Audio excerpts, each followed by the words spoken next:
Order! Order! You are an incorrigible delinquent at times.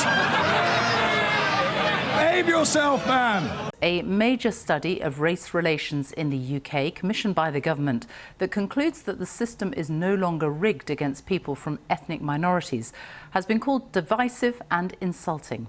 The review, led by the black educationalist Dr. Tony Sewell, acknowledged the existence of overt racism, particularly online, but it said that family structure and social class has a bigger impact on how people's lives turn out than race. But critics say the report does not reflect the reality of life in Britain. The report says in education, children from ethnic communities do as well or better than white pupils, with black Caribbean pupils the only group to perform less well. In the workplace, it says the pay gap between ethnic minorities and the white population has shrunk to 2.3% overall. But the report spoke of a deep mistrust in some communities and said that historic experience of racism still haunts the present. Here's our community affairs correspondent, Adina Campbell. They were the protests which reignited the debate about racism and racial inequality around the world.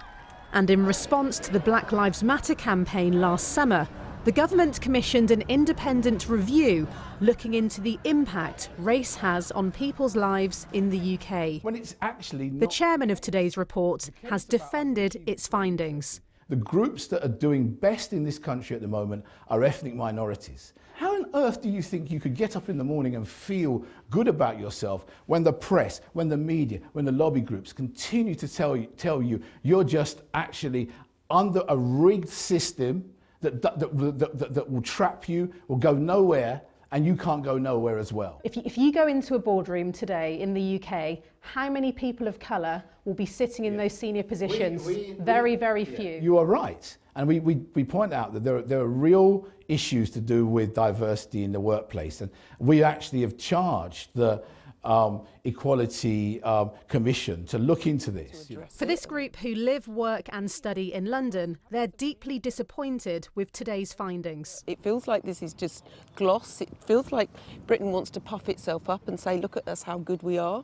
And it's not going to work. We need much more than this. But according to the evidence in this report, it says that the UK is more open, it is fairer, and essentially if you work hard, you will be rewarded with success. I feel like they're just focusing on the education side and how well we're doing, but at the same time, they're really dismissing racism. What the report actually seeks to do is gaslight black and other minority ethnic people in the UK by telling us that institutional racism is a myth.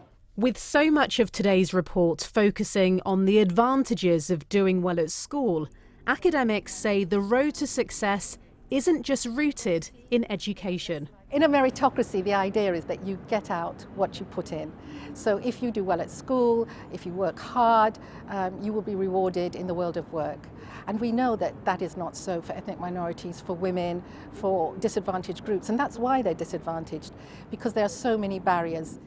The report concludes that the UK is a model for other white majority countries. But for this group, they believe there's still so much more work to do. I think the UK has done a lot for racial injustice, but to call it a model is going too far. I look at positions that people hold. I don't see anyone that looks like me in those positions. So, you know, how can I be optimistic when I've not seen anything really change in that respect? Adina Campbell, BBC News. Well, the report made a total of 24 recommendations. Here are some of them. On criminal justice, it called for better training for police, more community recruitment and more accountability when officers use stop and search powers. It called for a new office to tackle health disparities in the UK, something further exposed by the coronavirus pandemic. On schools, it recommended a more inclusive curriculum and better intervention for disadvantaged pupils. And it said the acronym BAME, Black and Minority Ethnic, was an unhelpful term that should no longer be used. Our home editor, Mark Easton, examines the possible impact of today's report. In June last year, the Black Lives Matter protest reached the gates of Downing Street. Boris Johnson knew he had to respond to the clamour on the streets and announced an inquiry into racism in Britain, but with the aim of calming anxieties and concerns. What I really want to do as Prime Minister is change the narrative so we stop the sense of victimisation and discrimination. His tone could hardly have been more different to his predecessor in number 10, Theresa May, who had spoken of the burning injustice of racial disparities.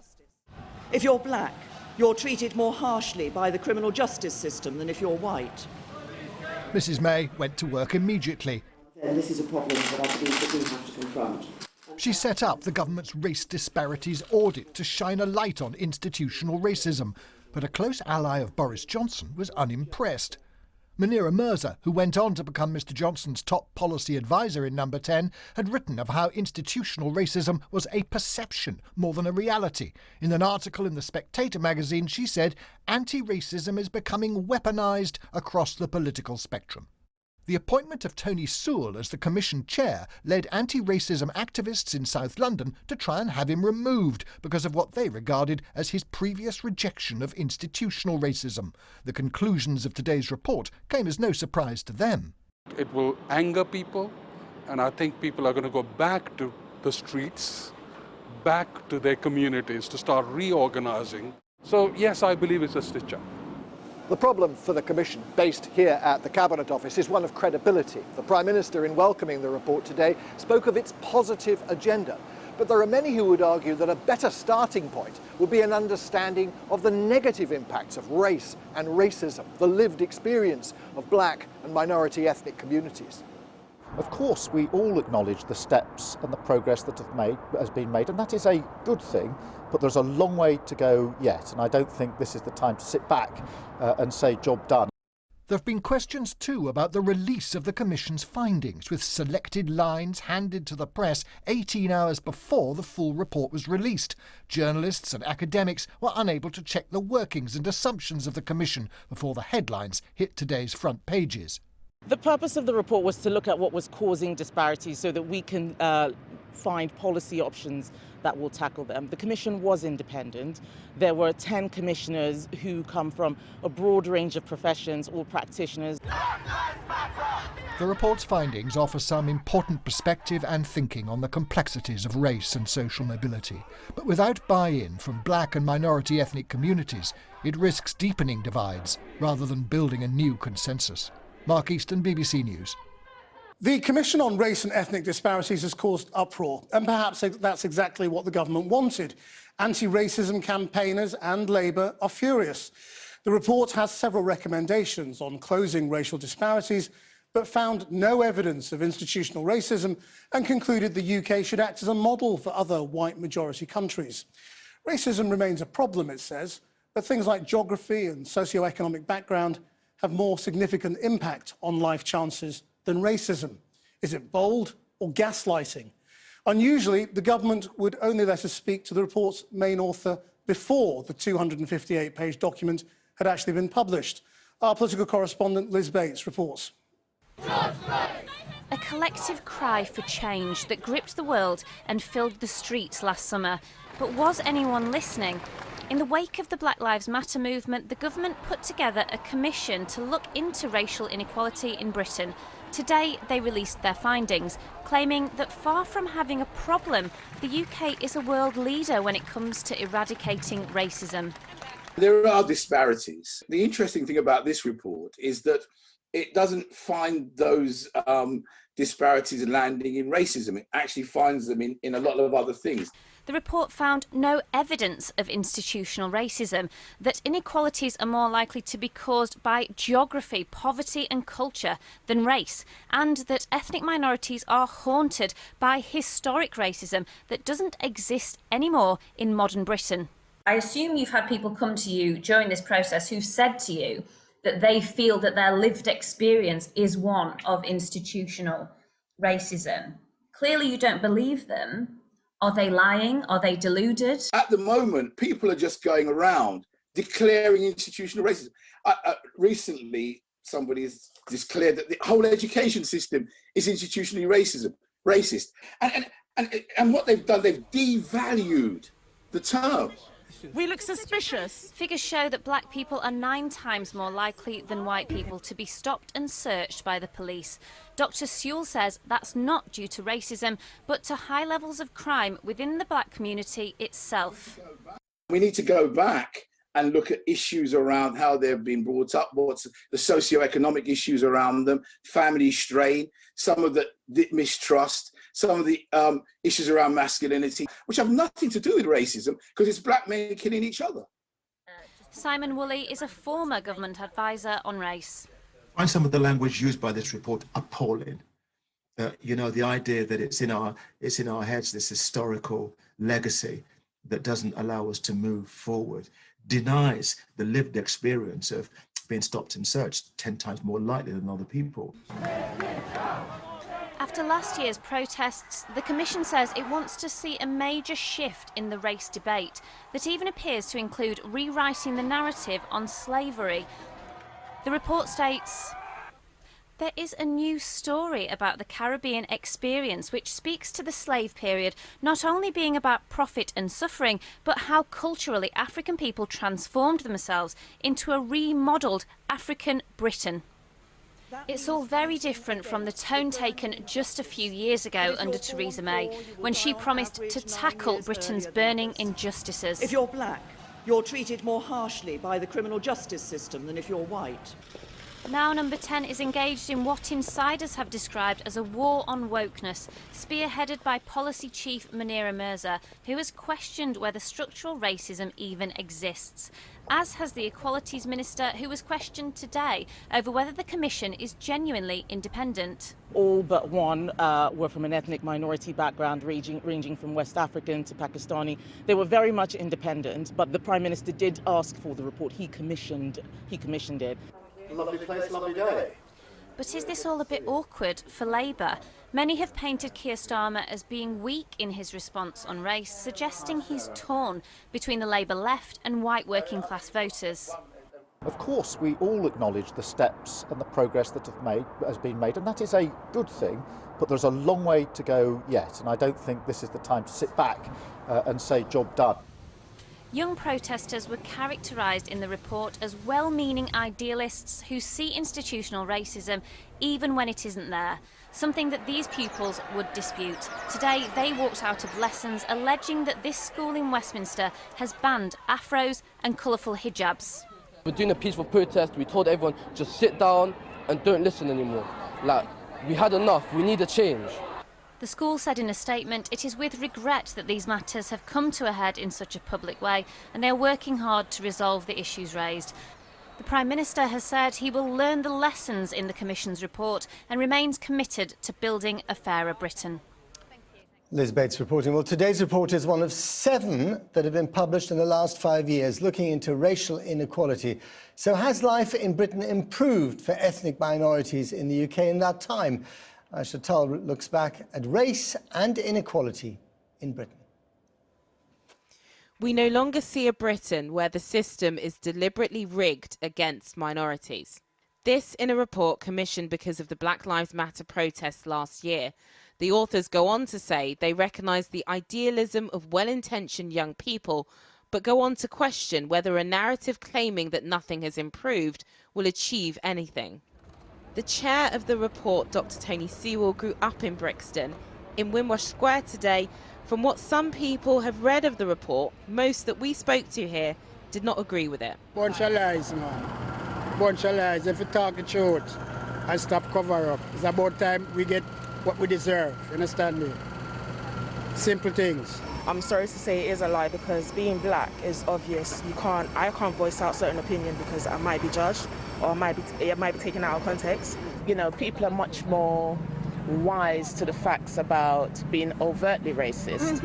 It's institutionalized, it's subtle, it's microaggressions, it's things that people do and say in order to diminish you, in order to reduce you. Community organiser Ross Griffiths has been campaigning on race issues for over 40 years.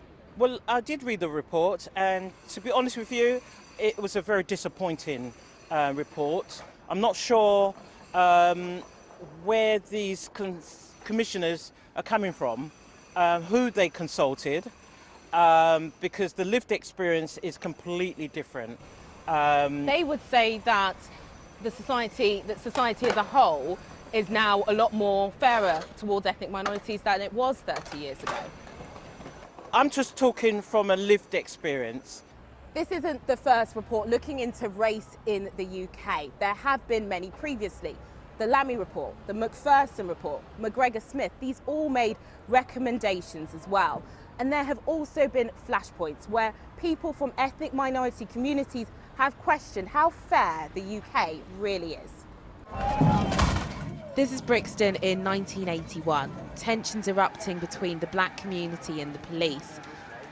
The inevitable explosion of steam by a community which feels the police have been picking on them recently. Fires burned for 3 days. The Scarman report looked into that and said there was no doubt that racial disadvantage was a fact of current British life. Then 12 years later, the murder of Stephen Lawrence in South London brought racial conflict to the surface again. The investigation into his death was flawed. The 1999 Macpherson report found the Metropolitan Police guilty of what it called institutional racism. Since then, there have been 6 reviews into race disparities in the UK. The one before the report released today was the Windrush review. That found the Home Office showed ignorance and thoughtlessness on the issue of race. The aim of the latest report is to change the narrative around racial disparities. Previous reviews about race in the UK have said we're far from equality, but this one seems to suggest we're closer than that. Well, a short while ago, I spoke to Samir Shah, a television executive who's one of the commissioners behind the report. And I put it to him that racism is difficult to define and measure, but his report denies racism is the key factor in racial disparities. What we've said is racism is a factor and can be a factor, but there's no evidence to suggest it's the key factor. Because what the evidence says is people of the same race perform differently. So the British Afro-Caribbean community is doing significantly better than the British Afro-Caribbean community. The British Indian community is doing significantly better than the British Bangladeshi community. Now, these are groups of the same race. So you can't just say, well, if 2 groups of the same race perform differently in terms of outcomes, how can you then say, oh, it must be race? But that doesn't prove that there is no racism that they're all facing, does it? I mean, you know, it's perfectly possible that some people can do better than others because of other mitigating factors. No, it doesn't prove that it isn't a factor. What we're saying is that if you just said, well, some people are better at overcoming it, well, what is that better? What is the reason for their success? What drives that? What is the background that enables them to do better? You know, and can we apply the lessons of that to the other groups that aren't doing better? And it's absolutely right. It's a complicated picture. I mean, it's just too general a thought to put it all down to this single word. So we're not saying it doesn't exist. Absolutely not. But what we're saying is, where does it exist? How does it exist? And what are the right policy measures to deal with it? Well, you do say we've argued for the use of the term institutional racism to be applied only when deep-seated racism can be proven on a systemic level and not be used as a general catch-all phrase for any microaggression, witting or unwitting. I mean, that seems like a sort of a deliberately, you know, objectionable standard of definition. You know, institutional racism is a really easy thing for most people to understand. What I'm trying to do, what we're trying to do as a commission, and I'm sorry if you think it's objectionable, what we're trying to do, I think institutional racism is a very, very serious thing indeed. But I think it doesn't help a term like that if, you know, if there's mission creep, if all sorts of other things become part of this generalized word. The point of that definition, of what the commission said, was not to be objectionable, but in a funny kind of way, paradoxically, to define it more closely so it has a stronger impact when you say this institution is racist and here's the evidence for it. So I suppose we were trying to make it a more powerful term by giving it greater focus. You see, the report says, put simply, we no longer see a Britain where the system is deliberately rigged against ethnic minorities. When did we crack it? Well, I don't think we've, I tell you when we've, evidentially, I'll tell you when we cracked it.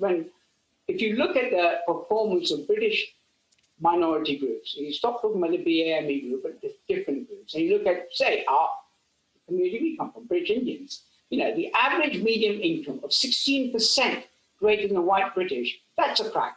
I go back slightly longer than you, but frankly, this is a much better place to live than the 1970s. Yeah, I mean, the politicians who commissioned this report will be delighted, won't they, though? Because you've told them that there isn't a systemic problem that they need to solve, and that actually a lot of these problems are to do with the black and brown people themselves and their behaviour. Everyone who wants to deny these things will be delighted with this report. No, we haven't said that. I can see that you're trying to put forward as cogently as possible the word that's set out against us. But what you cannot gainsay are the facts. It is the case. Once you stop looking at us all as BME, as not white, you find different outcomes. Well, lo and behold, who could have guessed that? And some are succeeding, some aren't succeeding, and there are different factors that underpin that. If you want more granular understanding then why didn't you go into backing the Lammy recommendations, for example? He made a load of recommendations on criminal justice, and your report has come out with quite a lot of sort of woolly stuff about, the police should be better and reflect society more. There's nothing very granular about your report on that front. And David Lammy tonight has said he can't talk about this anymore. He thinks you're gaslighting him. Oh dear. Well, I'm sorry that David Lammy thinks I'm gaslighting him. I'm sure people don't. There were a lot of reports, not just David Lammy's. There were, and I'm sorry, I'm sounding like a bit of a broken record, but the reports that preceded us, many of them made very good recommendations, and we've said so. I think they've identified the disparities, but they've basically accepted that what underpins it, either implicitly or explicitly, is race. And we've said, well, no, it's a bit more complicated than that. Just finally, I mean, there's a lot of agreement around dislike of BAME as a term. Do you think we need an alternative word for people who aren't white, or is that the whole point, that you stop looking at people in those terms? To be honest, no, that's the whole point. I'm fed up. I don't want to be called not white, because that's what it is. Whatever euphemism you use to replace BAME, effectively you're saying, hello, Samisha, not white person. No, really, actually, do me the favour of working a bit harder and calling me a British Indian. Calling my colleagues British African, British Caribbean, yeah, it's a bit more cumbersome, but we are a multiracial, multicultural society. So get over it. We are different, we have different histories, we have different cultures. It's just not right to keep, just because it suits one culture, to say, you're not white. Well, enough. I don't want to be called not white anymore. Samir Shah, thank you very much. You're welcome. Well, no one from the government would come on the programme to discuss today's report. Liz Truss and Kemi Badenoch have been equalities ministers for a combined period of more than 2.5 years. During that time, they have never spoken to Channel 4 News. Well, let's talk now to Halima Begum. She's chief executive of the race equality think tank, the Runnymede Trust, and to the activist, satirist and author of How to Think Like a White Man, Nels Abbey. Nels Abbey, I mean, is it a good thing to think around the other reasons why there might be racial disparities apart from racism, which is what this report does? I'm not sure that is what the report does. I get the impression it's, on one hand, yes, it is good to actually think about other things. There's no issue with that whatsoever, but I don't think that's what this report is trying to do. I think this report is actually attempted, has been a whole-scale operation in gaslighting not just much of our society and the international community too, by pointing that Britain is a model for diversity within the world. But beyond that too, it's a way of actually which they try to actually use other things to sweep institutional racism and individual racism under the rug of other areas, which I don't think is helpful in the slightest bit. Halima Begum, I mean, it's clear that Tony Sewell, doesn't think institutional racism exists really, and the sort of the definition that they're using is a very high bar, a sort of a deliberate system designed to be to be racist. Is that what you understand by institutional racism? Tony Sewell didn't think institutional racism existed 15 years ago, so he'd already made up his mind. So he wasn't chosen to be independent-minded for this commission. He'd already made up his mind that he didn't believe in it. So right from the outset, this commission was set up with no credibility. And I'd say, actually, the headline for us is that this report is rigged, not that the system isn't rigged against ethnic minorities. I mean, you say rigged. I mean, if you look at the list of commissioners, there's a whole load of black and brown faces there. Well, here's where it gets a bit complex, isn't it? Just because you have a different ethnicity doesn't mean that you can't be rigged into following a script that's written by number 10 Downing Street, which is exactly what this commission is. We are absolutely, what can I say, Christian? I mean, the whole country's let down. I mean, this is on the back of Black Lives Matter. We were so looking forward to a response from this government and an independent commission set up with apparently prominent members of the Black and ethnic minority community who would look at ending racism historically, systemically for the next generation. And now we've got a commission that's basically saying young people got it wrong, institutional racism doesn't exist. And what racism does exist is down to cultural factors, family factors, and the lack of a work ethic in certain types of minorities. I mean, this is taking us back to 1970s, I think. You and I were probably quite young at 1970s, that's what I remember. I mean, well, Nels Abbey, is there a generational thing going on here? Because the report also talks about how things that wouldn't have been regarded as racism are now regarded as racism, and they're sort of a bit dismissive of what they call microaggressions. You know, I mean, are people just too sensitive? No, they're not too sensitive in the slightest bit. I think there is no generational thing going on here whatsoever. Tony Sewell and his ilk have long harbored these perspectives and have long pushed them around. I first heard of Tony Sewell when I was about 15 years old, reading a black newspaper. And even then I thought to myself, oh, crikey, this guy's a bit out there. But here we are right now, a few decades later on, and it's still the same views that this report that we've received today is perhaps the most predictable outcome you could ever have expected. And the only thing that really surprised me is the fact that they overplayed their hand, that they went too far and therefore rendered their own report ridiculously less than credible. But Halima Begum, I mean, the question is what the impact of this will be. And you can imagine a lot of people who are a bit sceptical or a bit lost by the whole Black Lives Matter protest last year going, well, I knew it was all a bit overblown. And, you know, it's a big problem in America, but it's not as big a problem over here.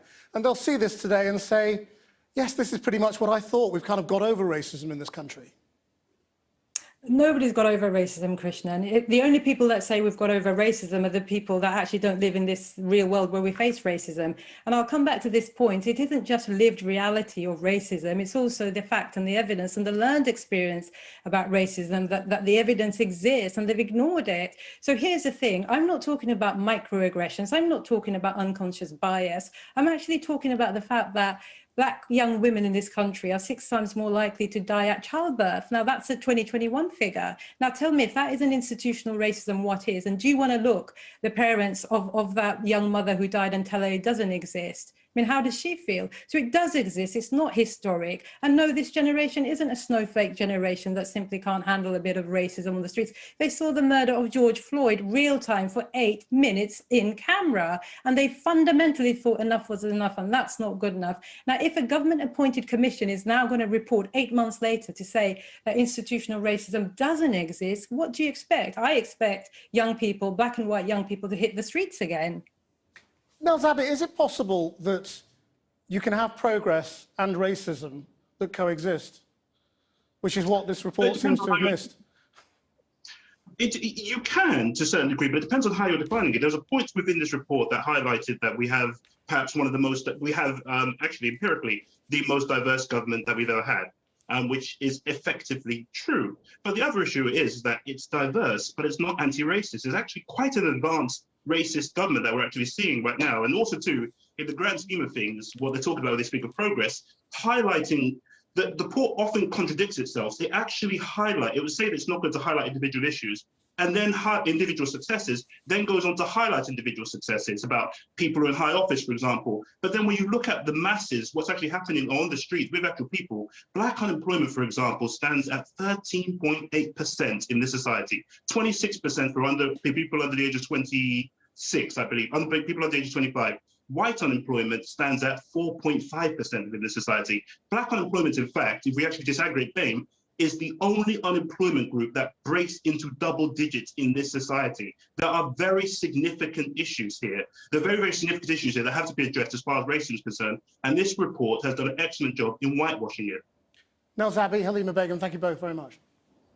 In the fraught aftermath of last year's Black Lives Matter protests, the Prime Minister knew he had to do something to calm the seething resentment felt by many in the black community who believe British institutions are rigged against them. So Mr Johnson ordered a report, but if anything, its findings released today have inflamed that resentment all over again. It said Britain is not institutionally racist. Yes, there is racism, but family, class and hometown can all hinder life chances more.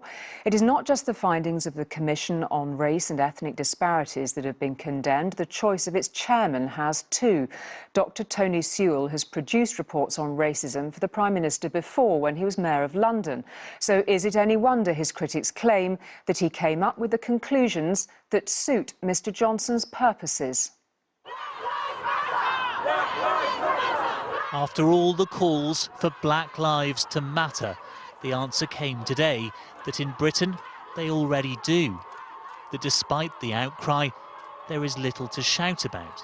That all the accounts we've heard of discrimination do not tell the tale of a racist country. There are disparities. We recognise there, and the disparities that we've looked at are in education, in employment, crime and policing, and health. However, the interesting thing about this report is that it doesn't find those disparities landing in racism. His report concluded that there is no proof of institutional racism in the UK, finding that children from ethnic minorities do as well or better than white pupils, save for those from a black Caribbean background, and that the pay gap between all ethnic minorities and the white majority has shrunk to 2.3%. It points to social class, geography and family setup as more important factors in life than race, arguing that the UK should be held up as a model for other white majority countries. Like on my back. But rather than helping the next generation to reach higher, this family feels today's report moves backwards. Having protested last year for equality, they don't recognise their voices in its conclusions. We didn't march last year to be told that our experiences aren't real, that we're essentially making things up, that racism can't exist when thousands and thousands of people march the street to say it does. Ari, do you think life is any easier for Layla than it was for you? No, I don't think so. I think what is happening now is that it's much more, it's hidden. We assume we're in a different world, but we're not. The report does contain 24 recommendations for the government, including more careers advice and longer school days for disadvantaged pupils, and dropping the acronym BAME, Black, Asian and Minority Ethnic, because not all minorities face the same experience. But beyond that, there is very little concrete advice for the Prime Minister who commissioned it. Boris Johnson first announced the commission in June last year. His head of policy, Munira Mirza, set it up, having previously suggested that structural racism is a perception more than a reality. Dr Tony Sewell was appointed to lead it, having also worked for Boris Johnson when he was Mayor of London. He too has previously said that evidence of institutional racism is flimsy. People said at the time when he commissioned the report that it was a whitewash, to use a slightly unfortunate phrase. And that's what it's turned out to be, you know. And the argument that institutional racism doesn't exist is just absurd. And after all the shows of solidarity, many feel today's report is just another gesture. Paul Brand, News at 10. Well, the Commission focused on key areas of British life, education, employment, health and crime. When we put its findings to leaders in those fields, they told us what they'd read and heard bore little relationship to their everyday experience of racism. It was a report intended to tackle concerns that millions around the country have to deal with. But what do those who experience racism on a regular basis actually think of it? Today we gathered leading figures from the employment, criminal justice, education and healthcare sectors to get their thoughts on the report's findings. The government is clearly in denial about the persisting, insidious effect of racism and the fact that it actually exists. I do feel, though, that it kind of seeks to kind of almost invalidate the experiences of countless people of colour. I don't see how you can possibly say that race is a lesser issue than it is. One of the things that's been highlighted is this idea that historic racism creates a deep mistrust within communities, and that serves as a barrier that slows down or prevents social progression. Do you think that's fair? Well, distrust comes from the experience of people, and I represent doctors, and that all the evidence has shown over the decades that doctors from ethnic minority backgrounds have been severely disadvantaged in our health service. Historic racism is what has led to systems and structures that are built to allow our white colleagues to advance further than the ethnic minority colleagues. What do we call that? Systemic racism. What is that? Institutional racism. One of the recommendations is that we do away with unconscious bias training. How would that work in your specific industries? The recommendation to get rid of it is fine as long as we have something to replace it with. I think it's very simplistic to say that all training is good or bad, or it has value. What's really important is to recognise there's a real cultural problem. There's a specific quote that I want to read you all. It's in the report. There's a new story about the Caribbean experience, which speaks to the slave period not only being about profit and suffering, but how culturally African people transformed themselves into remodelled African and Britons. What do you all make of that? I consider that comment to be deeply offensive.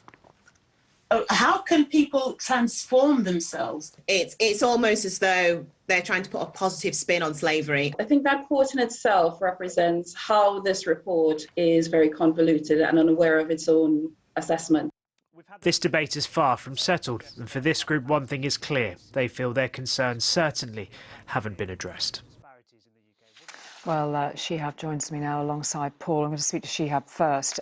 Some really strong voices you were hearing earlier on. I mean, the government isn't saying that racism is not an issue, but that we should perhaps potentially take different perspectives on it from the point of view that disparities and inequalities can rise out of different issues. I think that's a key thing that we need to think about. They are saying that overt racism is definitely a thing. They highlight in their report that social media in particular is a channel where that happens. They've got some recommendations on how to deal with that. But they are saying there are other factors which impact people. And you've seen in that report that people who are experiencing racism on a regular basis are disputing how accurate that finding is. But there are several things in that report that do highlight issues of racism. Got a few facts in front of me. They include black people are arrested at a rate 3 times higher than white people in the year ending March 2020. The prison population for ethnic minorities is 27%. That's far greater than the percentage in the general population. They also say that during the pandemic, black African men were almost 3.4 times more likely to die than their white counterparts. That's in the report. They've highlighted those specific things. At the same time, they highlight things like the pay gap being smaller than it was before, and that there's not a significant difference for those under the age of 30. They also highlight educational success of ethnic minorities. So there is some balance in there, but it's a difficult balance to strike. Paul, to you then, really, from how people are regarding this report, and many are saying, look, we can just very clearly see the government's agenda written into this. What do you make of that? Yeah, I mean, the language in this report is really quite frank, and I think some will see it as bold, but others will see it as blind to reality. And I think the words that we read in the report do essentially reflect the words that we hear from the government, particularly in recent months. For example, the focus on white working class communities and the fact that they often face worse disparities, according to the report, than some from ethnic minorities. We've heard the Equalities Minister speak recently about her frustration with identity politics, what she calls loud lobby groups. She's talking not just about race there, but also about sexuality and gender, and she feels there hasn't been enough focus on where you come from or what your parents do is also determining your outcomes in life. And of course that fits very closely with the government's agenda to level up, as it likes to call it, the north of England. So I think despite the fact that, as Shihab's pointed out, there are quite a few facts packed into this report, they just don't match necessarily with the feelings of those who've been speaking about their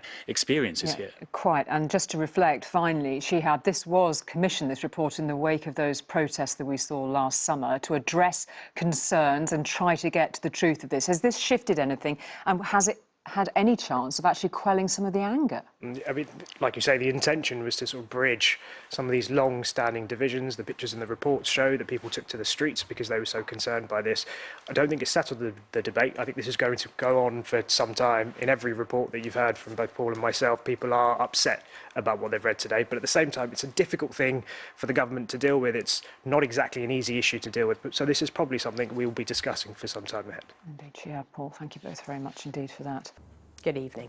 The Commission on Race and Ethnic Disparities said it wanted to change the UK's conversation around race. That conversation has certainly become a lot louder today in the wake of its report. The Commission stands accused by some of gaslighting people from minority communities, of letting down people of colour, particularly in its finding that the UK isn't institutionally racist. We'll be looking at various aspects of the report tonight and its political impact, but we'll start simply with what the Commission is recommending. Here's Seema Katecha.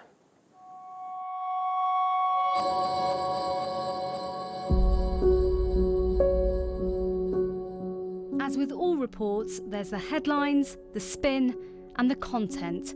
So it's important to take a moment to look at what the Commission wants to change. There are 24 recommendations covering 4 areas. The chair of the Commission has a background in education, so here's what the Commission wants in this crucial area. The first point is to learn best practice and replicate it to all racial groups. To boost pupils' chances are longer school days on the horizon. And that's not just for formal learning, but PE and cultural activities too. And as children progress, it wants better career advice. There's been a big debate about statues, history and the curriculum recently. The report isn't as bold as some of the messaging we've heard. It says it wants nuanced stories told by different groups that make up modern Britain.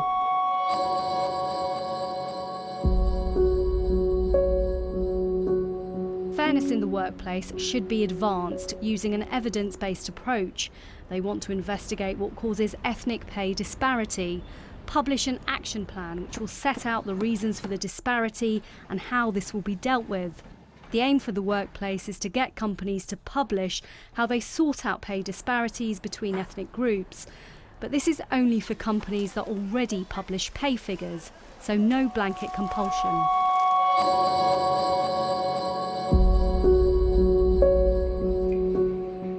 When it comes to health, COVID has exposed many inequalities. The Commission wants to boost the powers of the Care Quality Commission to inspect and take action to make sure staff are progressing in their careers and not facing unfair disciplinary action. Next on its list is the pay disparity in the NHS. It wants an action plan to address this. And when it comes to wider health inequalities, the report wants a new body to target this. That means communicating public health messages better and correcting disparities.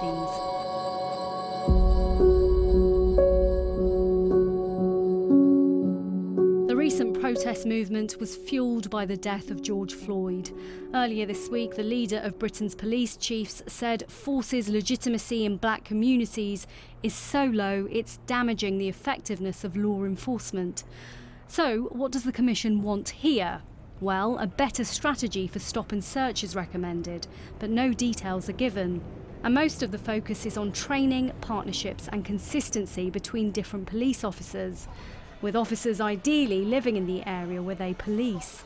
It wants to set up safeguarding trust groups that scrutinise and problem solve alongside the police.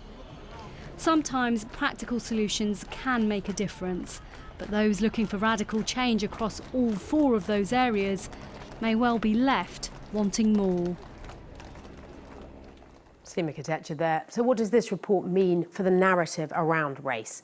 Its findings challenge what's previously been a fairly consistent consensus view, that minority communities face discrimination, which is largely due to racism. The Commission says no, that other factors, socio-economic background, family influences, geography, amongst others, aren't just in play for UK communities. They are, in fact, more important than race when it comes to life chances. Here's our political editor, Nick Watt. The publication of today's report on the killing of Stephen Lawrence must lead to new attitudes, a new era in race relations, and a new, more tolerant and more inclusive Britain. One young black girl had to change her name to Elizabeth before she got any interviews at all. This, in 21st century Britain, is disgraceful. That means fighting against the burning injustice. If you're black, you're treated more harshly by the criminal justice system than if you're white. Seminal moments, passionate debates, and at times profound disagreements. A country grappling with a troubled history on race. Amid the differences, an overarching consensus. Minority communities whose parents and grandparents crossed oceans to make their home here do face discrimination on the grounds of race. But now a different approach. We don't deny the existence of racism. A government-commissioned report describes racism as a real force in the UK, but it says we no longer see a Britain where the system is deliberately rigged against ethnic minorities. The impediments and disparities do exist, they are varied, and ironically very few of them are directly to do with racism. Too often, racism is the catch-all explanation and can be simply implicitly accepted rather than explicitly examined. The report also challenges thinking by suggesting that slavery needs to be taught within a wider context. It says there is a new story about the Caribbean experience, which speaks to the slave period, not only being about profit and suffering, but how culturally African people transform themselves into a remodelled African Britain. The chair's own words, but Dr. Tony Sewell's wider argument on race chimes with ministers who believe that the debate has been harmed by thinking from the US known as critical race theory. This theory, which is not mentioned in the report, challenges traditional liberal thinking and suggests that white people benefit from structural advantages. Thank you. Donald Trump is no fan of the theory. Students in our universities are inundated with critical race theory. This is a Marxist doctrine, holding that America is a wicked and racist nation. And in Britain, ministers say the theory has become overly politicised. I want to speak about a dangerous trend in race relations that has come far too close to home to my life, and it is the promotion of critical race theory, an ideology that sees my blackness as victimhood and their whiteness as oppression. I want to be absolutely clear, this government stands unequivocally against critical race theory. Boris Johnson is not afraid and in fact revels in confronting established political thinking. He did after all warn us that as Prime Minister, the plaster would occasionally come off the ceiling. Well, this report commissioned by his government certainly does that, as it marks a rupture with recent thinking on race. An iconic figure in black British political history is dismayed.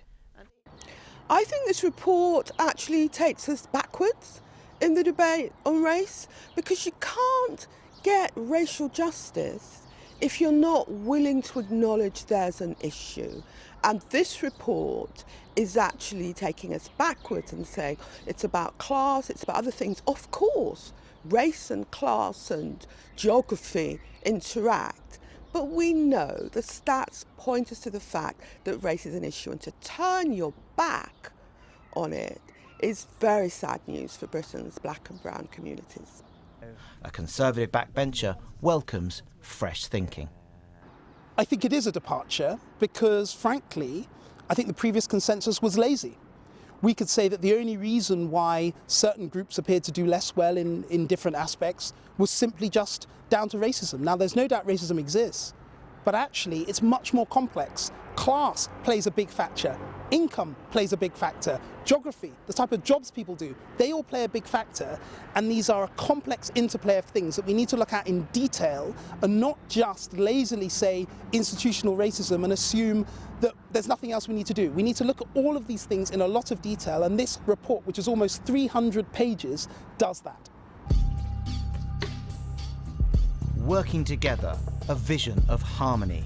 But the debate over race in Britain still has a long way to run. The government didn't want to be interviewed tonight, and the report's lead author wasn't available to us after the publishing of the report's recommendations. But earlier, I spoke to Samir Shah, who sat on the commission. First of all, ask the viewers to read the report if they can. It's rather big, but there's a good and efficient summary so you can get at it, so you don't have to listen to what, I'm sorry to say, rather predictable distractors have said. I think the key thing that I'd say to your viewers is that yes, we did find there were race disparities, which we were asked to look at. But when we examined the evidence, we found that those race disparities were caused by many factors. And in the past, you've tended to think, oh, well, it's always to do with racism. Well, it's not. And there are many other factors involved. And when you break down the categories into different minority groups, you find those disparities working in opposite directions. It's not all a one-way story.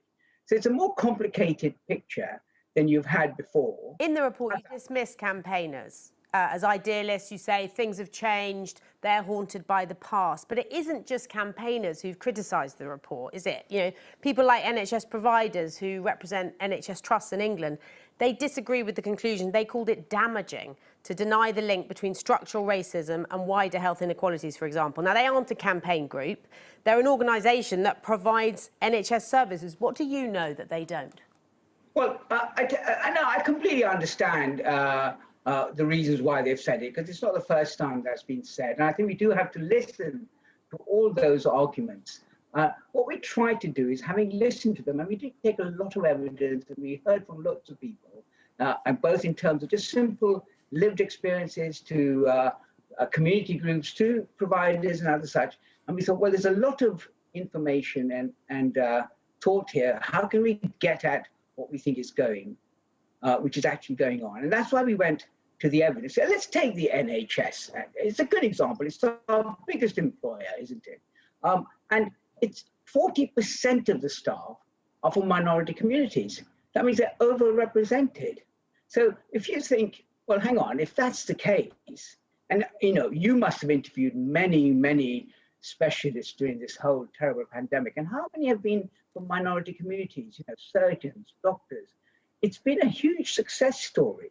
Now, that doesn't mean to say there aren't real issues. I mean, maybe we can come later on to some of the health disparities we found. Can you see why people feel that you went in with preconceptions that you wanted to prove, and you did so? I mean, take the NHS again, for example. Look at, the report looks at deaths in childbirth, and you acknowledge that there's a disparity. Those figures, 2016 to 2018, 34 black women died per 100,000, 15 Asian women, 8 white women.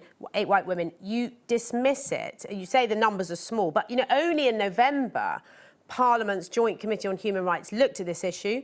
These MPs and peers, they call for a target for the government to end the disparity. You're an independent commissioner and you haven't gone as far as that. Why not? You haven't been as bold.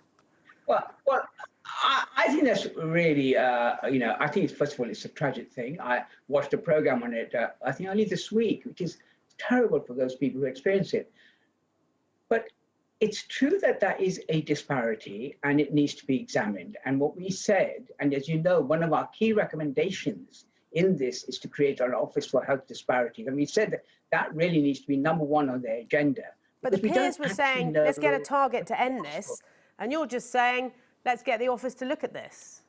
Well, let me tell you something about targets and ending things and really tackling the cause. I wonder if you'd give me the opportunity to tell you an example from the report. One of the disparities, and it's parallel to this, to the maternal mortality, is sentencing. Now, if you were to look at sentencing for young black men and young white men for the same crime, young black men have much longer sentences than young white men. Big disparity there. So you would say, wow, well, that's a slam dunk evidence of racism and institutional racism within the judiciary. And the right thing to do is to set targets to improve the whiteness of the judiciary and make it a bit more diverse, and that would help matters. Well, possibly. It depends whether you think the disparity there is racial. And when you dig further into it, the reality is that the disparity is caused by something quite different.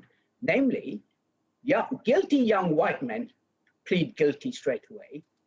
Guilty young black men plead not guilty first.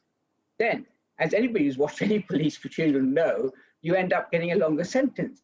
So the question here is, the reason for that disparity are the people who are advising young black people. If you had a bench full of minority judges, they would still do the same thing. You found no evidence of institutional racism, and what I wonder is, are you saying you don't think that the institutions of the British state are in any way racist? It's not granular enough. We were asked to come up with public policy statements based on an understanding of the causes of disparities, which is what we did. So I don't really understand where the critique comes from. I think if you ask me, and my own view about this, institutional racism has become a bit of a dog whistle. If you say it exists, you belong to one side of the argument. If you say it doesn't exist, you belong to the other side of the argument. And we have tried to step away from it and just look at the evidence, see what the evidence tells us, see what kind of race disparities exist, and they do exist, and try and examine what the factors are behind it, and to come up with policy recommendations to try and address that. Thank you so much, Samir Shah. Okay, no problem. And I'm joined now by the political advisor, commentator and educationalist Calvin Robinson, Nadine Batchelor-Hunt, who's an activist and political correspondent for joe.co.uk, and the Labour MP and former Shadow Equalities Minister, Belle Rivera-Addy. And Belle, if we start with you, just picking up on that last point that Samir Shah made, he's essentially saying racism is a problem, it exists, but it's complex, we need to go deeper, diagnose the problem in as much detail as possible, and then come up with a remedy for it. He says that's what they're doing. That's what you would want, isn't it? That's absolutely not what they're doing. The problem has been diagnosed. It's been given a name. It's called institutional racism. The denial of its existence is a complete whitewash and actually a complete insult to people that have been victims of institutional racism going back years. The idea that the government would put forward a chair who already says he doesn't believe institutional racism exists, and they would come up with a report that says institutional racism doesn't exist, should be no surprise to anyone. But we should be really distressed at what this says and how it effectively rolls back a lot of the work that has been done on challenging racial inequality over the past few decades, and actually brushes away all of the recommendations from reports gone past. So can I just interrupt to ask you, do you welcome any of the recommendations that are made? Some of the recommendations I think are quite wishy-washy.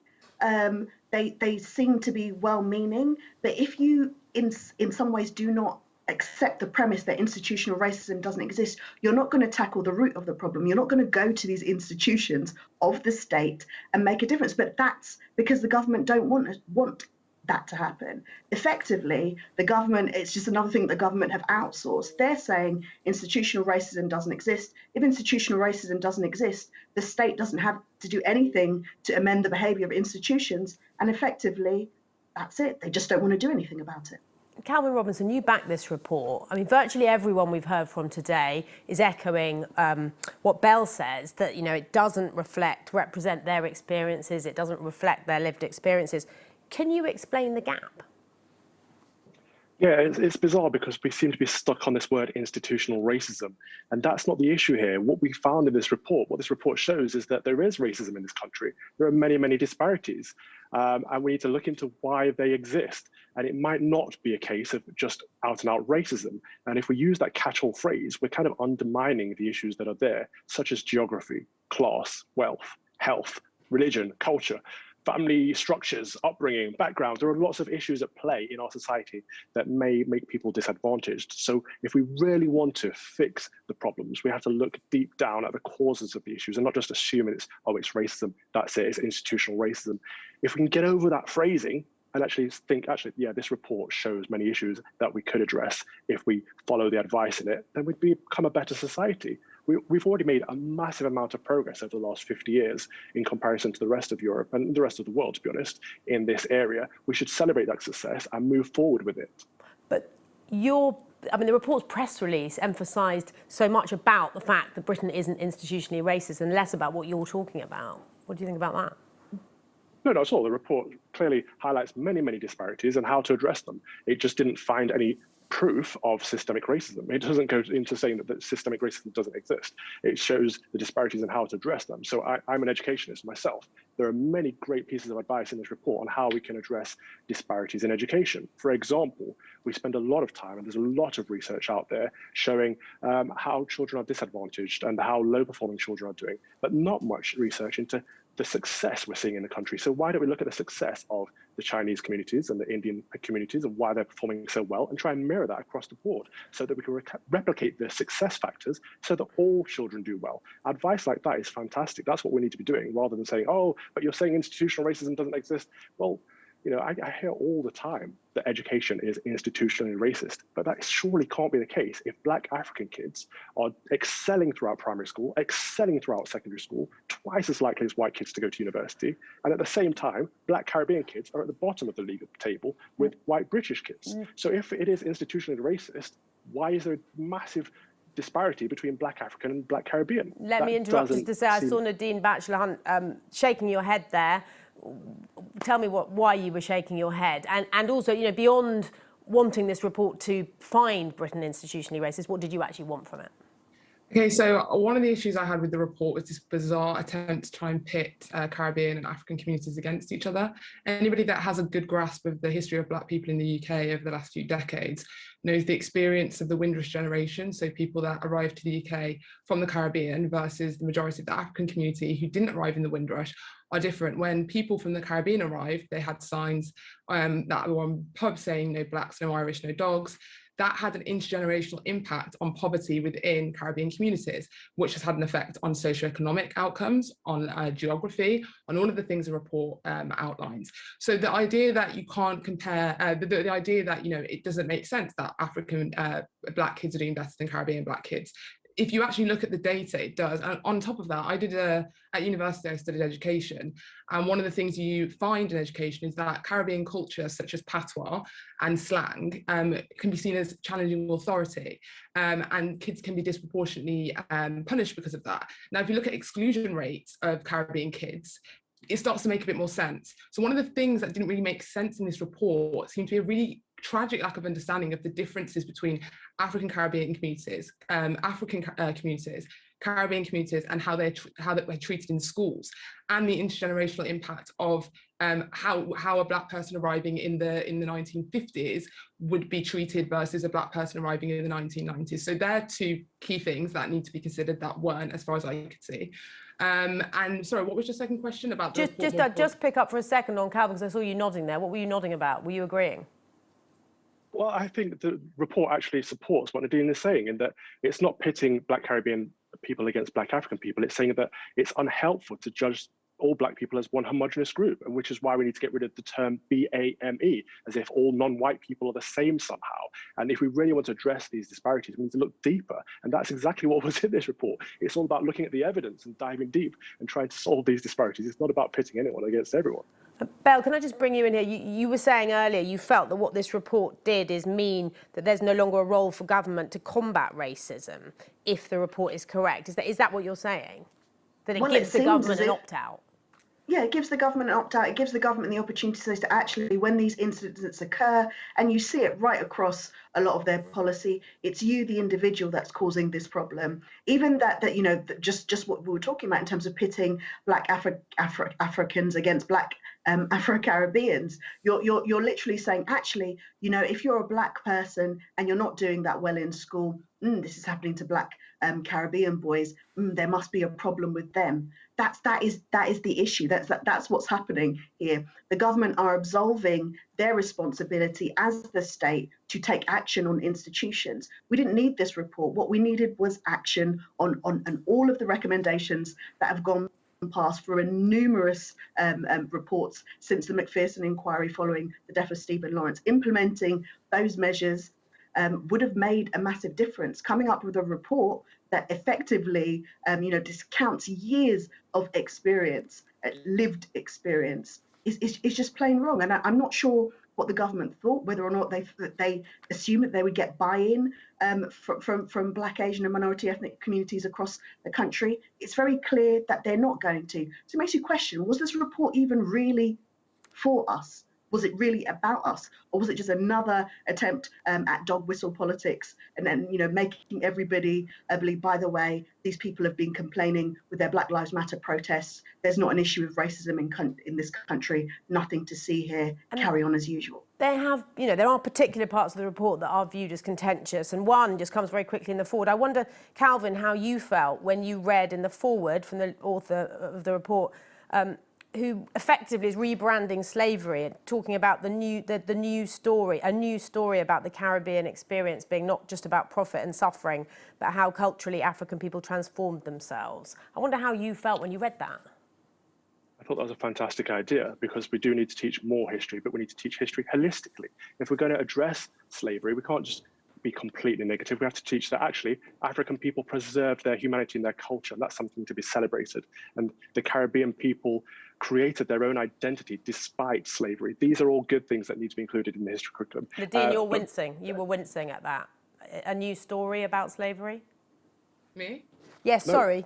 Yeah, no, okay, again, if you want to talk about the history of slavery, let's start by actually teaching it properly in schools, which it isn't. This is a very reactionary report to things that are being said outside the classroom. The idea that the government are talking about, teaching about the good side of slavery, about the resilience of slaves. I'm descended from Jamaican slaves. This is absolutely not what we should be teaching in schools right now. What we should be teaching is an honest account of history. Yes, let's celebrate the Black British community via Black History Month. Let's do things like that. But a weird, bizarre approach to colonialism when this country can't even have an honest conversation about it half the time, going in it from an angle that, oh, let's talk about, you know, the Caribbean experience. What, you mean slavery? The Caribbean experience makes it sound like it's some sort of holiday. This is all just really inappropriate and offensive language.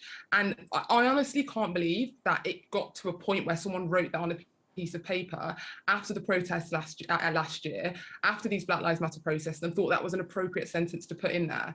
I mean, it genuinely is shocking. And you know, you just need to look at the day. 75% of Black people in this country don't believe their human rights are as protected as their white counterparts.